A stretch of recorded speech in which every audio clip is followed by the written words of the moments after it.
Alors, bonjour à tous. Aujourd'hui, on m'a demandé, et ça me fait plaisir, de parler de la problématique des cicadelles en vignoble. Et je vais, sans plus tarder, il y a 4 co-auteurs, là, on travaille en équipe, donc et ce document sera déposé sur le site du TEAC, donc à ce moment-là, vous pourrez y accéder ultérieurement. Donc, la problématique en vignoble, ben, écoutez, au Canada, le continuum viticulture, œnologie et agrotourisme relié au vin, c'est un chiffre d'affaires annuel supérieur à 1 milliard de dollars canadiens. Maintenant, quelles sont les espèces de cicadelles en cause? Première question. Nous, on a fait une étude, une première étude au Québec qui a été publiée. Vous voyez les références scientifiques, la référence scientifique bostonienne. Et en passant, à la fin, il y a une liste des références, vous pourriez y accéder. La plupart de ces références-là sont accessibles au public gratuitement. Donc, de 97 à 99, on a fait une étude en vignoble, donc de l'entomophone, et on a trouvé 59 espèces de cicadelles dans 2 vignobles du sud du Québec, à Donham et à Saint-Louis. Et à ce moment-là aussi, après, on a fait une autre étude pan-canadienne dans 80 vignobles commerciaux. On a collecté 18 000 spécimens, il y avait 50 genres, 110 espèces au Canada. À ce moment-là, on a fait une publication scientifique, Saget et al., dont il y a les photos couleurs des adultes de 72 espèces. C'est la prochaine image. Comme outil d'identification rapide, mais approximatif. Le problème, c'est que l'identification des espèces, des cicadelles, ça demande une certaine expertise, surtout pour l'identification des immatures. Alors, voici l'image, les planches en question. Il y a 72, photos d'adultes. Encore une fois, ça c'est gratuit, vous pouvez y avoir accès. Maintenant, le problème qu'on a eu, c'est que, oui, on échantillonnait une soixantaine, on va dire, d'espèces de cicadelles, mais ce n'est pas toutes ces cicadelles-là qui sont importantes. Et il s'est avéré que les principales espèces abondantes et à surveiller, c'était les espèces que vous voyez, qui sont listées en bas. Donc, Erythroneura tricincta, Erythroneura vitis, Erythroneura zigzag, Ampoasca fabe, Macrolestes, on a mis au point une méthode d'élevage. Donc, c'est Saget Vincent 2011. On a mis au point une méthode d'élevage parce que quand on veut faire des recherches sur les cicadelles, ben, il faut quand même en avoir en abondance pour faire des expériences au terrain et en laboratoire. Maintenant, la deuxième question, c'est quel est l'impact des cicadelles en vignoble?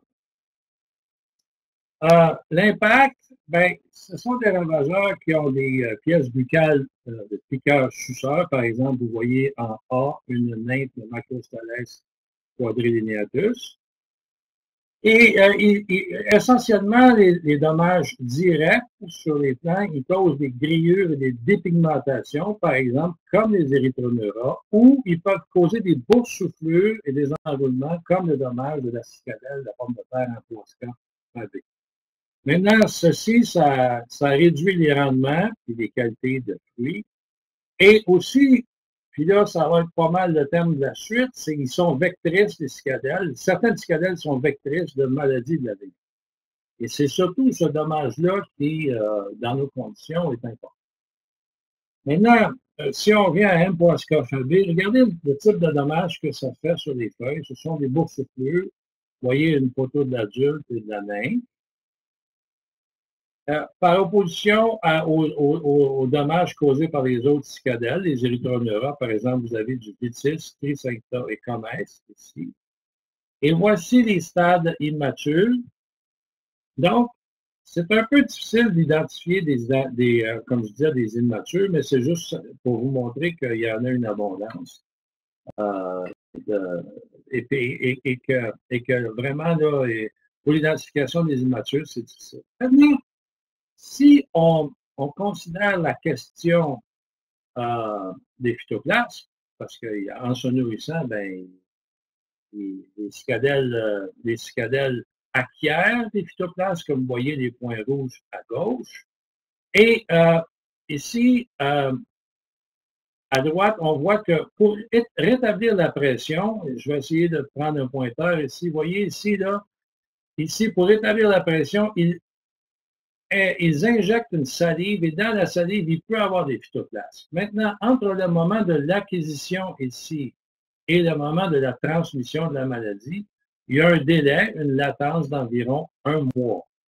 Et il est important de comprendre à ce stade-ci qu'une cicadelle qui est porteuse de phytoplasme, ce n'est pas nécessairement une cicadelle qui est compétente pour être vecteur de phytoplasme. Pour être vecteur de phytoplasme, il faut vraiment que ça soit démontré formellement. Ça prend beaucoup d'expérimentation pour le faire. Maintenant, parlant d'expérimentation, ce qu'on a fait à un moment donné, c'est qu'on a fait des études pour savoir comment ils se nourrissent en électropénétrographie. Pour ce faire, on prend une cicadelle, on la met sur une feuille, elle insère, on la met dans un circuit électronique, on colle un fil d'or sur le dos de la cicadelle et on la met dans un circuit électrique qui est analysé électroniquement.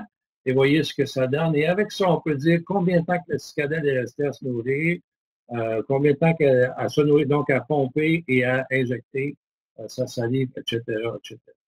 Et donc, il y a des cicadelles qui se nourrissent beaucoup plus longtemps et fréquemment que d'autres. Maintenant, puisqu'on parle des phytoplasmes, là, je fais référence à la première mention de phytoplasme en vignoble au Canada. C'est survenu en 2006 en Ontario. À cette époque, l'ASIA avait trouvé en 2006 en Ontario, et voyez la publication ici, là, du bois noir. Du bois noir, c'est un phytoplasme, une maladie qui est causée par un phytoplasme, mais c'est une maladie de quarantaine. Et plus tard dans la présentation, je vais être extrêmement clair concernant ce qu'on appelle des maladies de quarantaine. Donc, c'était très, très sérieux. Cela aurait pu à l'époque menacer l'industrie viticole au complet au Canada. Il y avait obligation d'arracher des plants infestés. Puis, il y avait des mesures préventives qui ont été vraiment là, prises pour arrêter ce fléau-là. C'est devenu un problème, la présence de bois noir, c'est devenu un problème extrêmement sérieux et pour cette raison-là, nous, on s'est mis à faire de la recherche sur les phytoplasmes. Maintenant, qu'est-ce qu'un phytoplasme? Un phytoplasme, c'est une bactérie sans paroi moléculaire qui est un parasite obligatoire des tissus dans le phloème et qui est pas cultivable in vitro. On ne peut pas multiplier, par exemple, comme certaines bactéries, on peut les multiplier, ça, on ne peut pas. Il y en a 5, donc c'est des organismes qui infectent environ 1000 plantes, souvent des cultures importantes. Et au Canada, dans le monde, il y a 30 groupes de phytoplasmes, il y en a 7 qui ont été trouvés au Canada. Maintenant,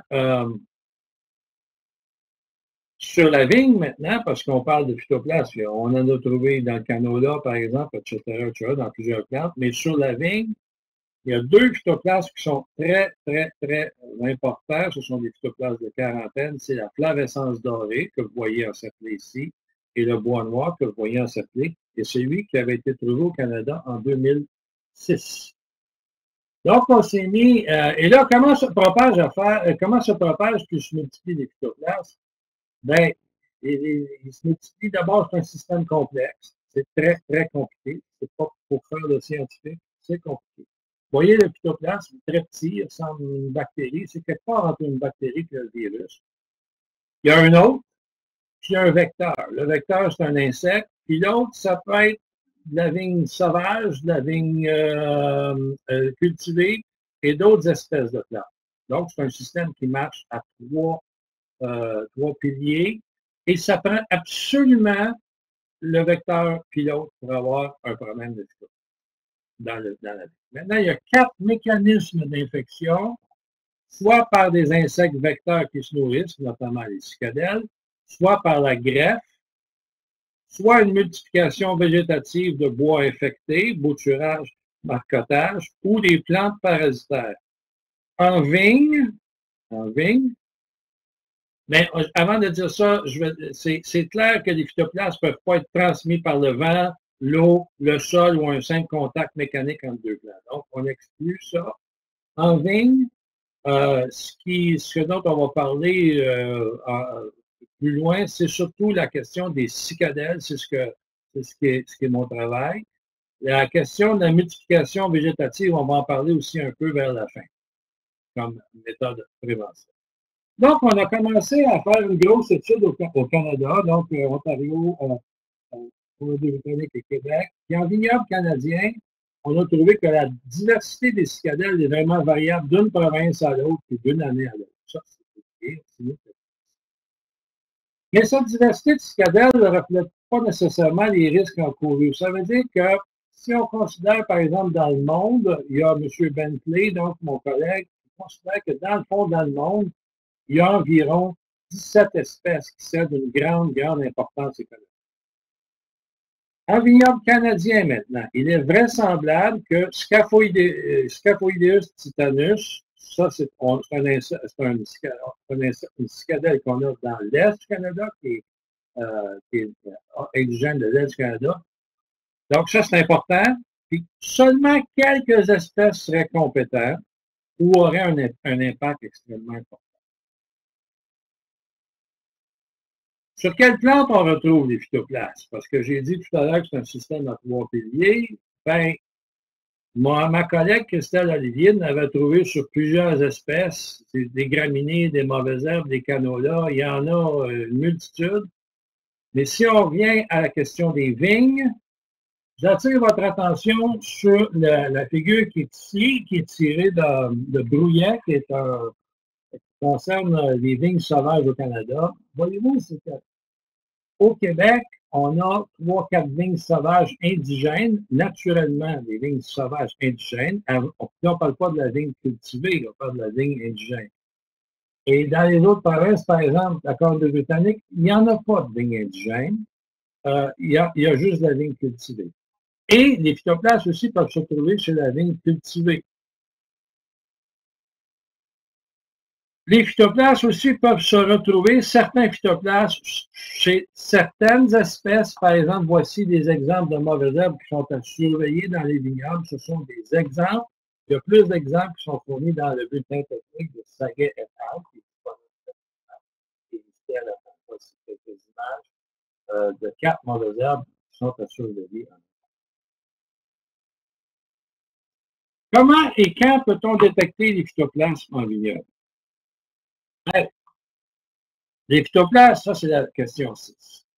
Il y a deux approches.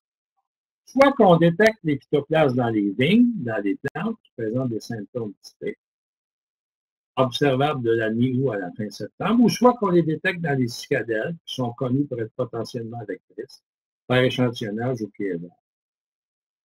Les dates d'arrivée, ça peut être prédit par un modèle qui a été publié par Bostonian en 2006. Donc, en gros, là, ça serait comme à juillet-août. Mais en début de saison, il n'est pas indiqué de se mettre à échantillonner des cicadelles. Scaphoideus titanus dépose ses œufs dans l'écorce des rameaux de chaque autre. Puis ceux des espèces du genre Erythronea, il y a certaines espèces qui hibernent au stade adulte, dans des feuilles mortes séchées, puis d'autres n'hibernent pas au Canada, comme par exemple Empoisca fabé migre depuis les États-Unis. Donc, c'est variable suivant les espèces. Les nymphes des cicadelles peuvent acquérir des phytoplasmes qui peuvent être détectés par des techniques moléculaires. Toutefois, la détection sera plus facile chez les cicadelles après la phase de latence, donc ça serait en juillet-août, comme je le disais. Est-ce qu'on peut se fier à l'apparence des vignes pour supposer une infection au phytoplasme? La réponse, c'est que les phytoplasmes passent l'hiver dans les racines ou dans les bois dormants, surtout dans les racines. Les symptômes apparaissent lentement. Les symptômes sont variables selon le cépage et le type de phytoplasme, l'année puis la saison. Les symptômes pour les plants qui sont symptomatiques, c'est un jaunissement ou un rougissement des enroulements des feuilles, comme vous voyez ici. Mais il y a certains plants qui peuvent ne pas avoir des symptômes ou être porteurs de phytoplasme. Et il y a des symptômes qui peuvent être dus à une autre cause. Donc, c'est très difficile de juste se baser juste sur des symptômes pour déclarer qu'on a des phytoplasmes.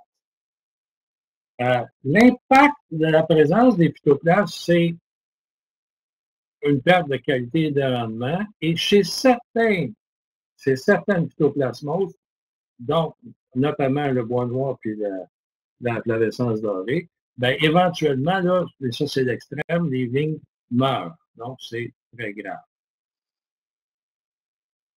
La question 8, ben, comment on peut déterminer la présence? Les symptômes, on a vu que c'est pas une fiable, ben, c'est par des méthodes moléculaires. C'est vraiment la méthode à utiliser pour détecter les présences de phytoplasme. Et à ce moment-là, on peut dire, une fois qu'on a fait ces manipulations de laboratoire-là, on peut dire à quelle souche les phytoplasmes appartiennent. Et c'est vraiment ça. Il faut passer par les tests moléculaires. Quelle est la situation actuelle au Canada, au Québec aussi, concernant les ben, suite à- au, euh, au fait qu'on avait trouvé du bois noir, donc une maladie de quarantaine, phytoplasme quarantaine en Ontario en 2006, nous, notre équipe, les auteurs de ce webinaire, on a publié, on a fait euh, des inventaires et on a trouvé qu'il y avait des jaunisses de l'astère trouvées dans les vignobles de Colombie-Britannique, d'Ontario et du Québec. Mais les jaunisses ne sont pas des maladies de quarantaine. Mais c'était la première mention de présence de phytoplasme, de jaunisse, dans les vignobles au Canada. On a poursuivi les recherches, bien évidemment, et on a fait une étude pan-canadienne sur plusieurs années. Et ce qu'on a trouvé au Canada, c'est qu'on en a détecté plusieurs chez plusieurs cépages, des jaunisses de l'astère, pardon. 5 nouvelles souches pour la science, des souches qui existaient, qui avaient été mentionnées aux États-Unis, un peu partout dans le monde. Mais ce qui est très important de comprendre ici, c'est qu'on cherchait, en fin de compte, s'il y avait de la flavescence dorée du bois noir. Et ces deux phytoplasmes-là n'ont pas été détectés malgré d'intenses recherches. Là, quand je dis d'intenses, c'est des milliers, des milliers, des milliers d'échantillons qui ont été analysés. Au Québec, on en a trouvé chez les cépages Céval noir, Geisenham et Frontenac noir. Encore une fois, ça a été publié et cette publication-là est disponible au public. Maintenant, dans les cicadelles, parce que l'image précédente concernait les plantes, les vignes, bien, on en a détecté chez 37 espèces de cicadelles, dont 11 vecteurs communs, et il y avait 11 nouvelles souches de phytoplasme, mais encore une fois, pas de flavescence dorée et pas de bois noir détecté chez les cicadelles. Au Québec, en particulier, les cicadelles qui n'avaient beaucoup des phytoplasmes, la cicadelle de la pomme de terre en poisson scaphatée, macrolastès, puis plusieurs espèces d'érythroneura. Et je pense que ça, c'est une des images les plus importantes, là. C'est que au Canada, selon une perspective réglementaire, il y a deux types de phytoplasmes. Il y a les phytoplasmes qui sont réglementés, ça c'est le cadre rouge, puis il y a les phytoplasmes qui sont non réglementés, ça c'est le cadre vert. Dans le cadre rouge, je vous rappelle qu'on avait, Glacia avait trouvé du bois noir, donc dans le cadre rouge, qui est un phytoplasme dont le vecteur est un cyclicidé, c'est pas une cicadelle, c'est un cyclicidé, et le vecteur, on ne l'a pas au Canada. Par ailleurs, la flavescence dorée et le vecteur par excellence, c'est le Scapoideus, c'est un insecte, une cicadelle qui est indigène à l'est de l'Amérique du Nord. Donc, on l'a, cet insecte. Si vous regardez la littérature européenne, par exemple en France, il va y avoir deux images à la fin qui parlent des phytoplasmes en France.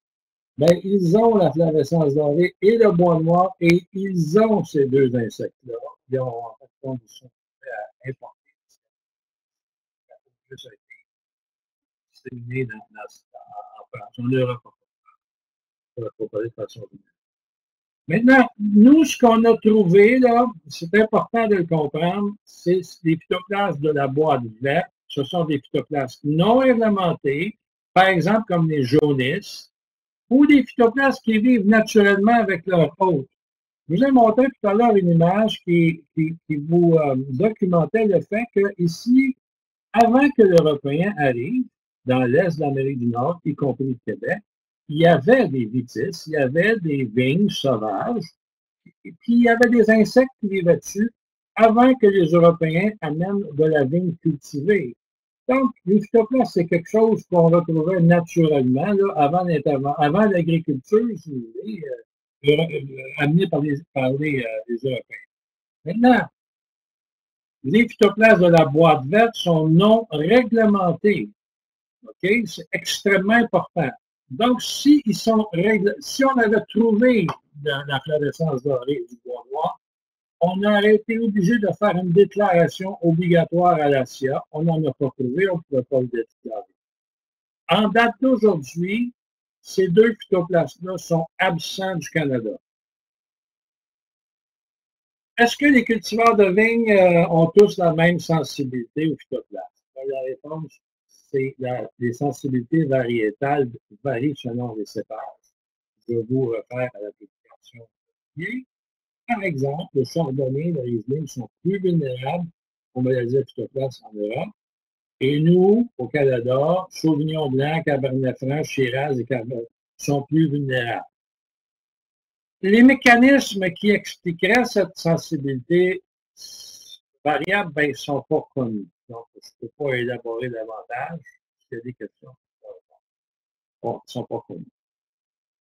Et là, d'un point de vue agronomique, d'un point de vue recommandation, la question 11 est importante pour vous, je pense, c'est quelles sont les méthodes préventives et curatives pour limiter la propagation du phytoplasme? Ben, d'un point de vue entomologique, c'est la gestion des cicadelles et nous, on l'a réussi dans la région de Donner par la lutte biologique, notamment la prédation par l'acarien prédateur Anistis bacalum en favorisant ces populations. Et on voit fréquemment, nous, du parasitisme des œufs, comme vous voyez en bas à gauche, et de l'ectoparasitisme des nymphes par des parasites taquinides. Donc, si on n'applique pas beaucoup de traitements insecticides, on observe, on favorise, autrement dit, la lutte biologique naturelle. Nous, on observe la lutte biologique à de grandes fréquences. On peut aussi modéliser pour dépister.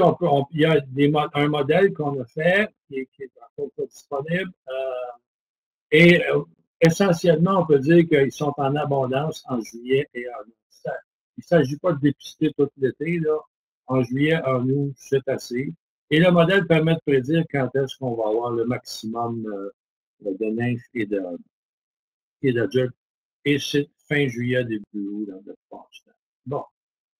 Maintenant, si on dépiste qu'il y en a beaucoup, puis on faut prendre une intervention, ben là, on peut gérer les cicadelles avec des interventions insecticides. Vous comprendrez ici que, regardez ici en haut à droite, dépendant des espèces que vous avez, ben, ils n'arrivent pas tous en même temps. Donc, mais en gros, les traitements insecticides, ma compréhension, c'est que c'est Gaël Dubé qui va en parler dans quelques instants. Donc, je laisse simplement cette image-ci pour dire que oui, c'est une façon de gérer les phytoplasmes indirectement en gérant les cicadelles. Maintenant, l'autre façon indirecte mais en prévention, c'est de faire une bonne gestion des mauvaises herbes. Dans le bulletin technique de Saguet, il y a des questions, il y a plusieurs photos de mauvaises herbes. Une bonne gestion des mauvaises herbes qui pourraient non seulement être des réservoirs de phytoplasmes, mais aussi des réservoirs de cicadelles. Donc, la gestion des mauvaises herbes est quelque chose d'important. Et on sait aussi, de par la littérature, qu'une bonne gestion par taille de la taille et des feuillages va aussi avoir un impact sur les cicadelles. Donc, c'est une façon de gérer le problème des phytoplasmes de façon indirecte. Maintenant, il y a un bulletin technique qu'on a fait sur ce sujet-là. On a mis le lien web à la fin dans la liste de référence. Il y a plusieurs photos, une centaine de photos de toutes les mauvaises herbes, etc., des cicadelles, les principales cicadelles, toute la problématique de la gestion. La biologie de la gestion est très, très bien abordée. Encore une fois, c'est gratuit. Donc, vous avez le lien plus tard dans la liste. Mais ce qui est important, de plus en plus, il y a une initiative du gouvernement du Canada à cet effet-là.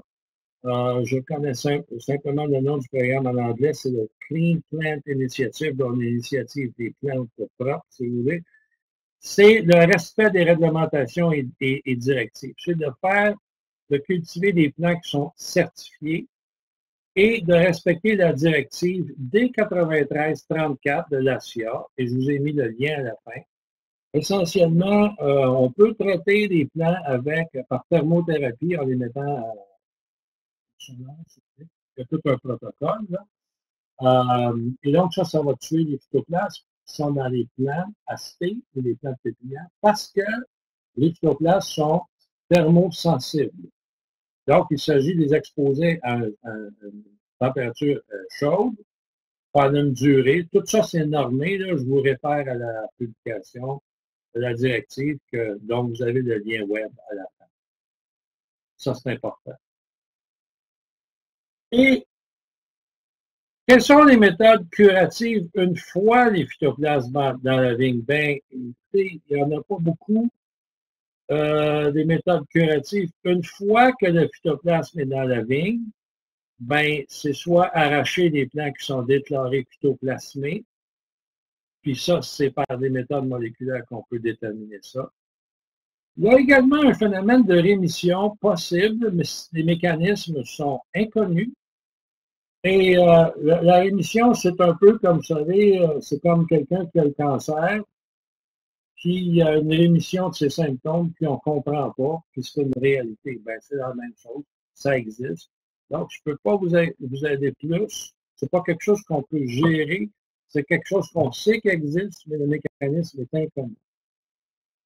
Techniquement, il serait possible que certains antibiotiques aient un effet curatif, mais c'est pas un usage homologué au Canada.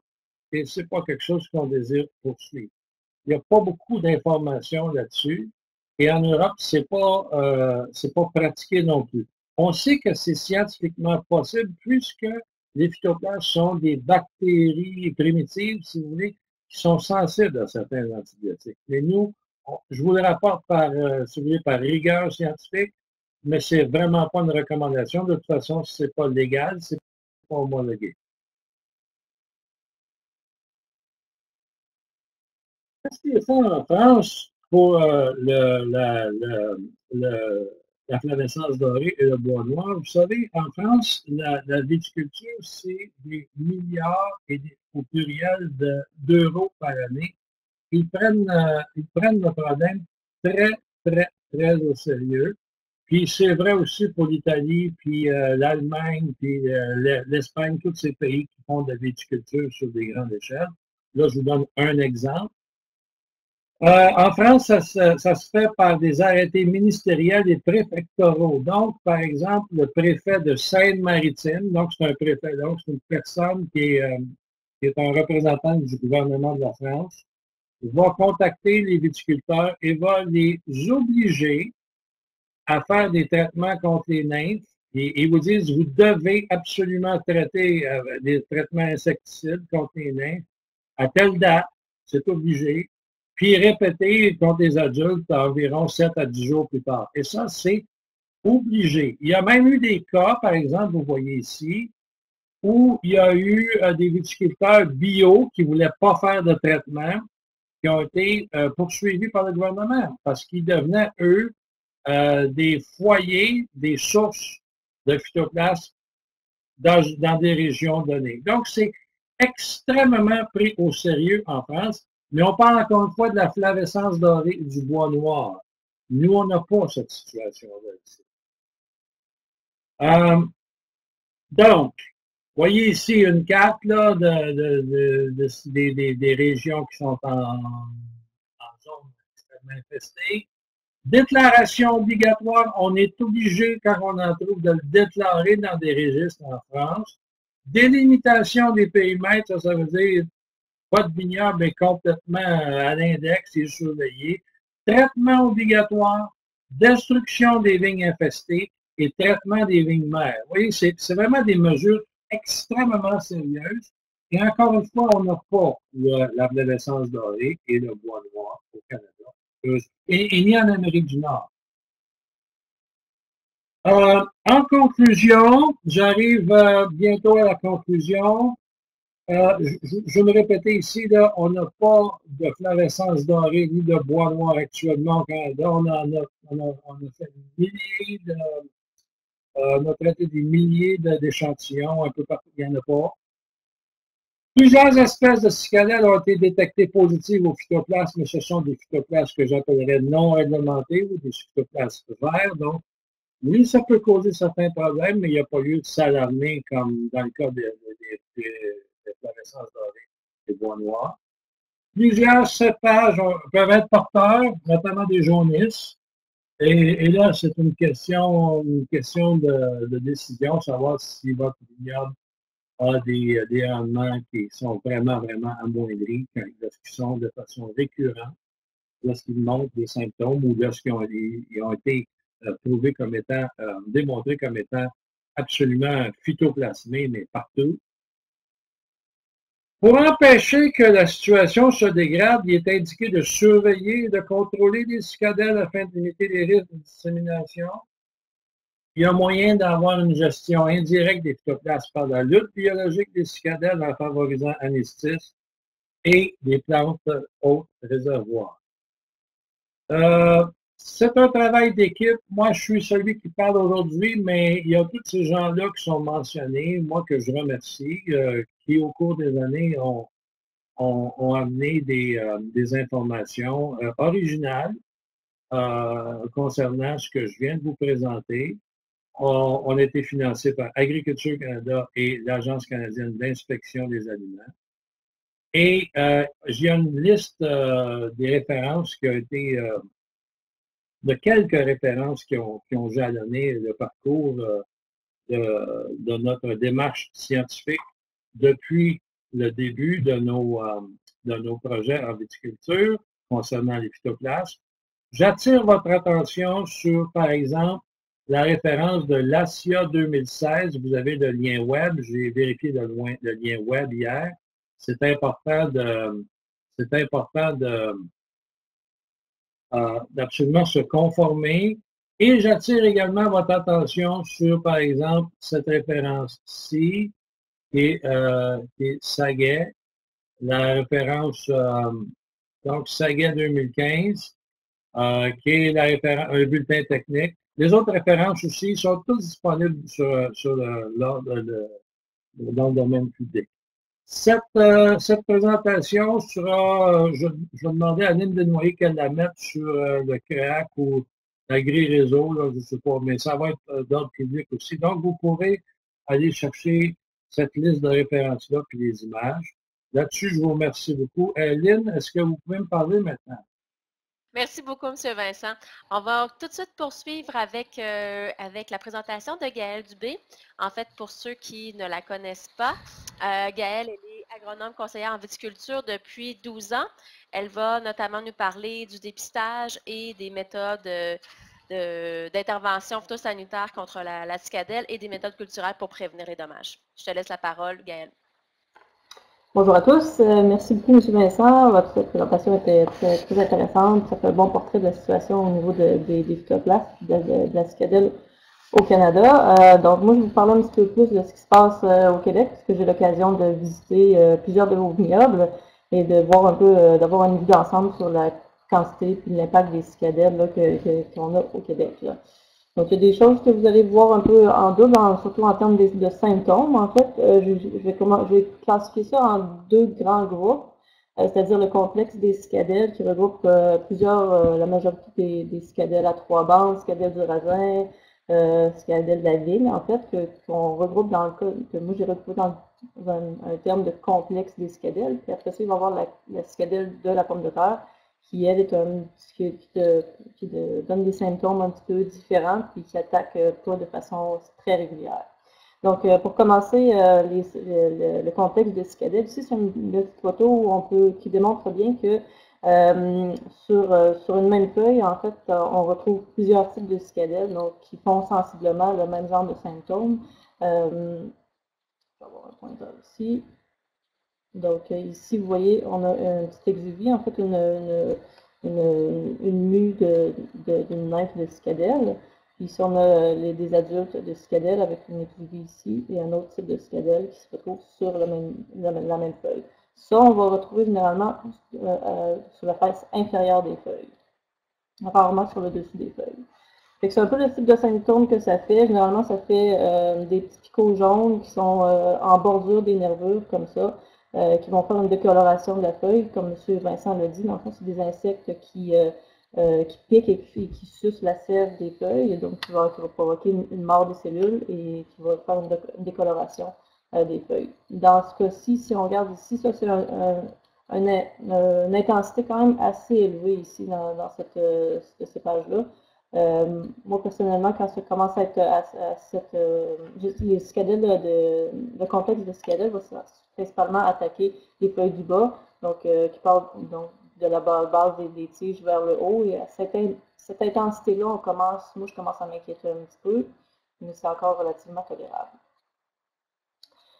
Un cas je vais revenir sur le dépistage, mais ça ici, c'est juste un cas particulier d'un de mes collègues, Jean-François Péloquin, qui m'a gentiment donné ses photos, en fait, pour vous montrer un cas très particulier d'une attaque de cicadelle qui a été réalisée en 2016, à août 2016, dans un vignoble, où là, il y a vraiment eu une grillure très, très importante du feuillage et qui a vraiment diminué énormément la capacité photosynthétique des plantes. Ça ici, à cette intensité-là, c'est sûr qu'il y a des dommages importants au niveau un impact important au niveau de la maturité des fruits. Si je reviens juste avant, de façon la photo d'avant. Donc ça ici, ça n'a pas vraiment d'impact. On ne va pas faire de traitement pour des quantités de dommages à cette intensité-là. De façon générale, c'est pas un insecte là, qui pose énormément de problèmes, là, sauf dans des cas très particuliers comme ça. Moi, personnellement, en une douzaine d'années de service conseil, j'ai jamais vu d'impact aussi important que celui-là. Ça peut arriver, il faut être vigilant. Mais ceci dit, c'est rare qu'on ait besoin de traiter là, pour le complexe qui est cicadelle. Fait que pour ce qui est du dépistage, j'ai indiqué de commencer à peu près à l'apparition des feuilles. Les premiers adultes peuvent sortir du bois des bordures de vignoble quand même relativement tôt en saison. Ceci dit, ils ne vont pas nécessairement attaquer de façon importante le feuillage. Fait que généralement, on va commencer à avoir des symptômes plus après la floraison, à partir de juillet, fin juin, début juillet, puis un peu plus tard en août. Mais c'est sûr que les adultes peuvent sortir assez tôt là, en fait, des bordures de bois. Fait que pour le dépistage, comment on fait, dans le fond, c'est qu'il faut retourner délicatement les feuilles à la base des rameaux. Les adultes volent, donc c'est assez difficile de les capter. Souvent, quand on brasse un peu le feuillage, ils vont s'en aller. C'est pour ça qu'il faut vraiment y aller très doucement. On retourne les feuilles de la base, puis surtout quand on voit des petits symptômes, là, des petits picots jaunes là, sur les nervures, on peut cibler déjà ces feuilles-là, puis aller voir si on a des adultes de présents et si les nymphes sont présentes aussi. Les dommages se font beaucoup plus après la floraison. On a remarqué, dans les suivis que j'ai fait, souvent ce complexe de cicadelle-là va préférer les feuilles qui sont glabres. Donc les feuilles qui n'ont pas de poils en dessous, à la face inférieure. C'est probablement plus facile pour eux de s'attaquer, puis c'est peut-être plus confortable, je ne sais pas. Mais souvent, on va trouver des dommages un petit peu plus sur les cépages qui ont des feuilles glabres. Il n'y a pas énormément de seuils qui sont déterminés là, au Canada pour le traitement des cicadelles. Ce que j'ai trouvé, ça vient de l'Ontario, le MARFA, le ministère de l'Agriculture là-bas. Eux, ce qu'ils disent, c'est qu'on devrait commencer à faire des traitements à partir du moment où il y a des dommages sur 50% des rameaux, sur les feuilles médianes, c'est-à-dire de la base jusqu'à la moitié du feuillage. Comme je dis, ceci dit, personnellement, moi, en 12 ans, j'ai fait traiter une seule fois parce que mon seuil de tolérance à moi était atteint, mais dans le cas du complexe des cicadelles du raisin, cicadelles à 3 bandes, c'est quand même très rare où les traitements sont nécessaires et qui vont vraiment avoir un impact important sur la maturité et sur la photosynthèse de la vigne. Pour ce qui est de la cicadelle de pomme de terre, elle, c'est une cicadelle qui est un peu plus cyclique. On n'en voit pas à chaque année. La dernière fois qu'on en a vu, c'était l'année dernière. On en a vu, moi je parcours une bonne partie du Québec, pour ceux qui me connaissent, et puis j'en ai vu de l'Outaouais jusqu'au Saguenay-Lac-Saint-Jean, passant par le Mauricie, jusqu'à Capitale-Nationale, Chaudière-Appalaches. Je sais qu'il y en avait à Montérégie-Est, Ouest, il y en a eu partout, partout, partout l'année dernière. Ça ne veut pas dire qu'il va en avoir cette année. Ça veut pas dire, en 2015, il n'y en avait pas, 2014, il n'y en avait pas. Donc, c'est un insecte qui remonte des États-Unis, puis parfois va finir par s'attaquer à la vigne de façon un peu plus importante, mais pas à chaque année. Donc, il faut être vigilant. C'est un insecte qui, contrairement au complexe de cicadelle, peut causer des dommages beaucoup plus importants, qui vont généralement va s'attaquer un petit peu plus définitivement au feuillage du haut, en fait, donc l'extrémité des tiges, les feuilles les plus jeunes, qui va créer, selon le cépage, va créer une décoloration et parfois un recroquevillement vers l'intérieur de la feuille. Il y a des cépages, on voit vraiment une sensibilité différente en fonction du cépage.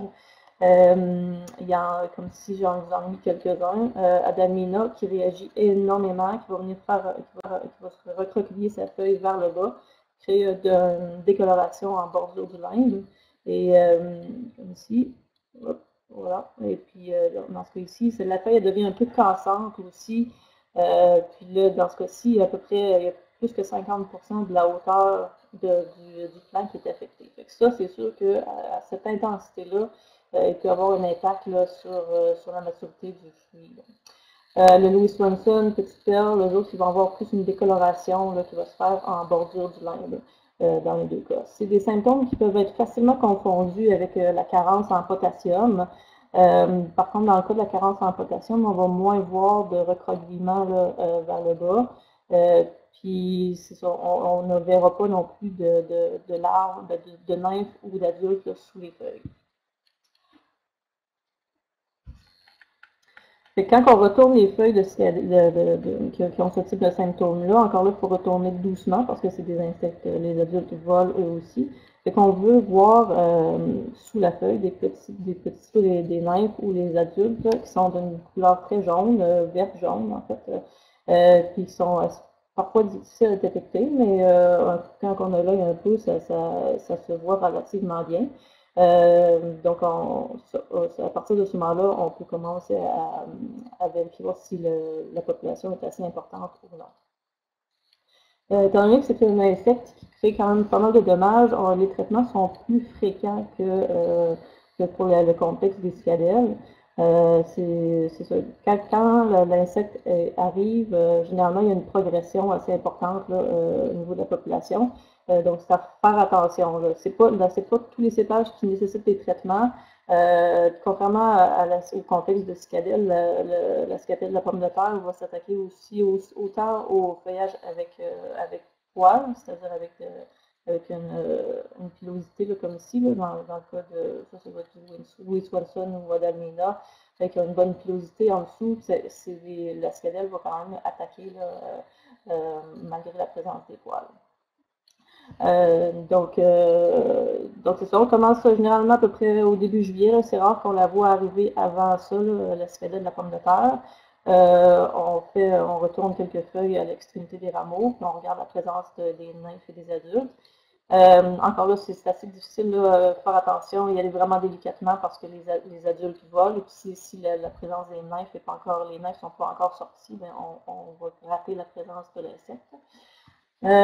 Les cépages sensibles, là, on a surtout Adamina, Louis Swenson, Petite Perle sans nez qui sont assez sensibles. Bon, il y a Vidal, Céval aussi. Il y en a quand même un certain nombre qui sont sensibles à cette cicadelle-là. Encore là, on a en termes de seuil de traitement, il n'y en a pas vraiment qui sont établis pour le Québec. Par contre, en Ontario, le ministère de l'Agriculture là-bas mentionne que s'il y a présence d'un insecte et plus de 25 des rameaux affectés, on devrait commencer à penser à traiter. Ici au Québec, je pense que ça devient... C'est pas si fréquent que ça les traitements, mais quand même, l'année dernière, il y a plusieurs producteurs qui ont quand même traité parce que ça peut devenir assez important là, au niveau de surtout en termes de perte photosynthétique du feuillage. Pas tant en termes de transmission du phytoplasme, parce que comme M. Vincent l'a dit, bien mentionné et répété, les phytoplasmes et bois noirs ne sont pas, la fluorescence dorée, la fluorescence et le bois noir ne sont pas présents. Le phytoplasme cause quand même peu de dommages jusqu'à maintenant, en tout cas peu de dommages connus. Donc, c'est vraiment en termes de dommages physiques là, au niveau de la plante qu'on essaie de limiter là, quand on fait les traitements pour la cicadelle. Pour ce qui est du dépistage, dans les deux cas, autant pour le complexe de cicadelle que pour la cicadelle de la pomme de terre, ce qu'on peut faire, c'est installer des pièges collants en début de saison, pièges collants jaunes qu'on va placer en bordure de parcelles. Qui va nous permettre qu'ils vont physiquement attraper en fait les adultes qui vont sortir des bois ou en bordure de parcelles. Puis on essaie de les placer un petit peu plus haut que la végétation. Puis au fur et à mesure que la végétation pousse, on va on va déplacer un petit peu vers le haut les pièges pour s'assurer que les insectes soient attrapés. Ça va permettre de détecter l'arrivée des adultes. L'identification peut être parfois difficile lorsque l'adulte peut être détérioré par le piège collant. Mais quand même, ça permet de compléter notre dépistage au champ. Rapidement, parce que apparemment il nous reste quelques petites minutes, j'essaie de faire ça vite. Pour les interventions phytosanitaires, on a 14 produits qui sont homologués actuellement au Québec, 6 groupes d'insecticides. La majorité ont une action par contact et ingestion. La majorité, c'est des insecticides de surface aussi. Fait que ça ici, c'est grosso modo la liste qu'on a d'insecticides d'homologués, donc Acé, Lambush, Closer, Fagnon. Tout ça, vous allez pouvoir retrouver ça dans le guide des traitements phytosanitaires qui va sortir prochainement en 2018. Là-dessus, vous avez les délais avant récolte, les délais de réentrée au champ. Donc, il y en a certains qui sont à faire attention, en fait. Là, ici, quand on a des délais de 5 à 13 jours, quand on doit traiter en juillet, c'est quand même à faire attention parce que souvent, vous avez beaucoup de travaux à faire au champ dans cette période-là. Donc, bien choisir votre insecticide à ce moment-là. Et puis aussi en termes d'indices de risque pour la santé, IRS et IRE risque pour l'environnement aussi à considérer. C'est quand même des insecticides, donc il peut avoir des impacts importants pour votre santé et pour l'environnement. Donc c'est des petits indices pour vous aider à choisir le type d'insecticide pour le traitement. Fait à noter, il y a vous avez sûrement entendu parler des cas des néonicotinoïdes qui font parler d'eux quand même beaucoup ces temps-ci. Donc, il y en a 2 qui nous concernent dans le cas de la vigne, Admire et Clutch, qui sont actuellement en réévaluation. Donc, à faire attention si vous devez utiliser ces produits-là. C'est possible qu'ils soient retirés prochainement, du moins l'étude est en cours. Pour ce qui est du bio, il y a quand même, c'est pas parce que vous êtes en bio qu'il n'y a pas rien à faire, au contraire, il y a quand même 2 produits homologués en vigne bio. Moi, j'ai fait déjà à l'époque, je pense en 2010 ou 2011, dans ces années-là, il y avait eu un autre épisode de cicadelle de la pomme de terre. Et on avait utilisé du Surround, du kaolin, qui est une poudre d'argile qui fait un écran protecteur sur la vigne. Honnêtement, ça n'avait pas super bien fonctionné. Par contre, le Piganic, qui est une pyrètre, en fait. Visiblement, ça fonctionne beaucoup mieux là, pour ce qui est des cicadelles. Donc, c'est un insecticide de contact et d'injection encore là qui va permettre de tuer les insectes. Quand on parle de contact et d'ingestion, quand on fait l'application du pesticide, que ce soit en bio ou pas, il faut s'assurer que l'insecte soit présent si on veut que ça fonctionne bien. Je vous rappelle aussi toujours vérifier auprès de votre certificateur pour s'assurer que les intrants que vous utilisez sont homologués. En termes de méthode culturelle, je pense que je termine là-dessus presque.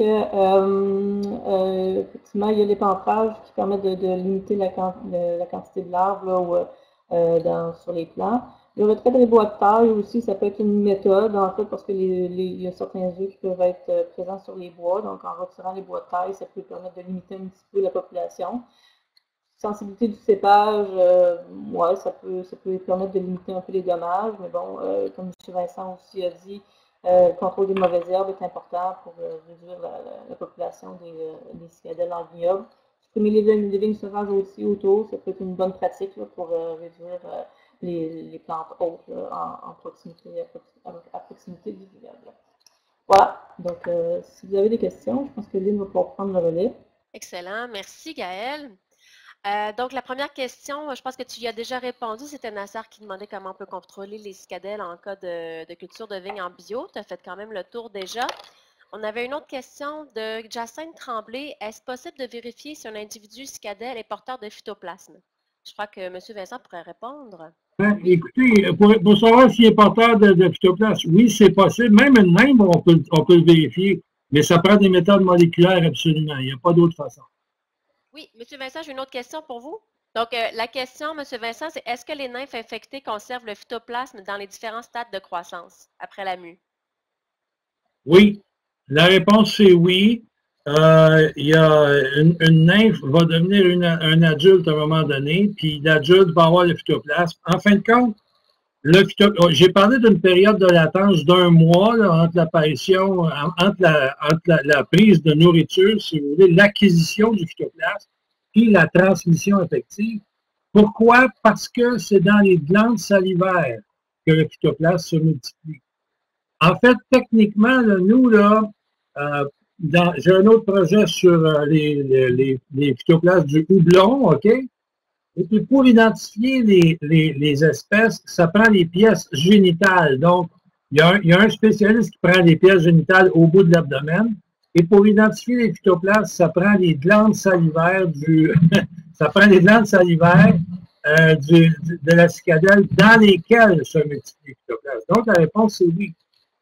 Mais on a des meilleures chances de le faire sur des adultes, la détection, parce que le nombre de phytoplasmes va être plus élevé à ce moment-là, si on a entendu un peu. D'accord. Autre question, est-ce que les cicadelles peuvent être davantage attirées vers des plantes en déséquilibre nutritionnel? Est-ce que, Gaëlle, tu aurais une réponse à cela? Pas particulièrement, je pense pas, là, pas plus qu'il faut. C'est sûr qu'une plante faible va être plus, avoir des dommages plus importants avoir un impact plus important, mais est-ce que ça les attire? Je ne suis pas certaine. Non, moi non plus. Non, je suis d'accord avec Gaëlle, moi non plus, il n'y a pas d'indication dans ce sens-là. D'accord. Est-ce qu'on peut introduire les prédateurs au vignoble? Si oui, où s'en procurer? Les prédateurs que vous parlez, M. Vincent? Les prédateurs dont j'ai parlé, nommément, surtout Anistis baccharum, ils sont déjà présents dans la plupart des vignobles où il y a un minimum de traitement insecticide. Et donc, oui, mais à ce moment, ils ne sont pas vendus, ils sont là de façon naturelle, si vous voulez. Fait qu'à ce moment-là, c'est de trouver un viticulteur qui en a, puis de les transporter à la main, puis de les faire établir. Et de choisir des insecticides qui ont un impact minimal pour la reproduction. Mais oui, on peut les favoriser par une sélection d'insecticides soft, si vous voulez. OK. Puis, est-ce qu'il y a des plantes hautes pour les attirer? Non, pas nécessairement. Il n'y a pas de nom à donner. Non. Autre question. Ben, c'était Laurie Brown qui posait la question, est-ce qu'il y a eu des cas où les dommages directs des cicadelles sans phytoplasme ont été graves? Pierre, tu as quand même pas... Oui, c'est ça. C'est quand même relativement rare, mais oui, il y en a eu.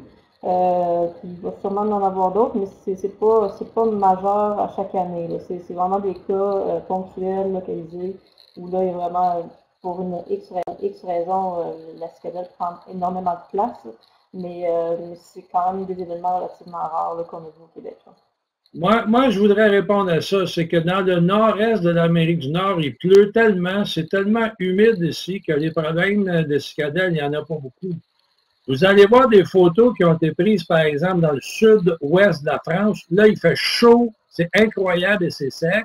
En Californie, même la vallée de l'Okanagan est beaucoup, beaucoup plus chaude et sec que le nord-est d'Amérique du Nord.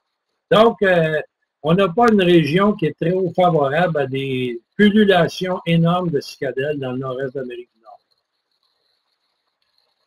D'accord. Ben, l'autre question, est-ce qu'il y a des plantes refuges ou pièges qu'on peut installer en bordure? Je ne sais pas s'il y a assez de... Non, pas de mémoire. Il y en a peut-être mentionné dans le bulletin technique, mais pas de mémoire, là, je ne m'en souviens pas. Là. Vous voyez ce que je veux dire? Mais c'est sûr qu'à l'intérieur du vignoble, il faut faire extrêmement attention à la présence de mauvaises herbes. Pour différentes considérations, mais une, c'est qu'ils peuvent être des réservoirs de phytoplasme puis des réservoirs de cicadelles. Mais ça, c'est dit, il y a peut-être. Là, c'est une question de philosophie agronomique. Il y a des gens qui aiment faire des vignobles avec des plants de couverture. Puis là, vous voyez, là, là ça devient plus un choix agronomique. Autre question, est-ce que l'huile qui est utilisée contre le phylloxéra a un impact sur les cicadelles? A priori, c'est pas un insecticide c'est pas un produit qui est homologué pour les cicadelles. Donc, je ne sais pas, moi je l'ai jamais essayé pour ça, peut-être, mais a priori, c'est ça, c'est pas homologué pour cet usage-là. C'est exactement ça ma réponse. C'est bon. Vous faites front commun, c'est excellent. Il n'y a pas d'autres questions? Je pense qu'on a fait le tour. Est-ce que, je ne sais pas si vous avez un commentaire autre pour une conclusion. Je pense que le message a passé quand même. Ben, moi le commentaire que j'aurais à faire, ça serait de répéter qu'il est extrêmement important de partir avec des plants sains qui sont exempts de phytoplasme, puis de virus, puis de toutes sortes de... Vous voyez, c'est extrêmement important, c'est la base. Alors, pour ça, ben, il faut qu'on respecte les consignes de l'Agence canadienne d'inspection des aliments.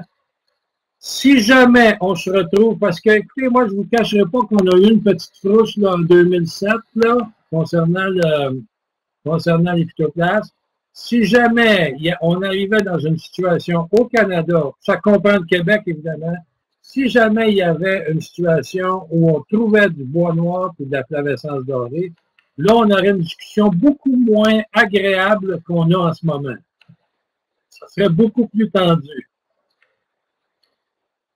En effet. Je suis d'accord. Oui, je pense qu'on est tous d'accord. Je vous remercie infiniment, M. Vincent Gaël Dubé, pour cette présentation.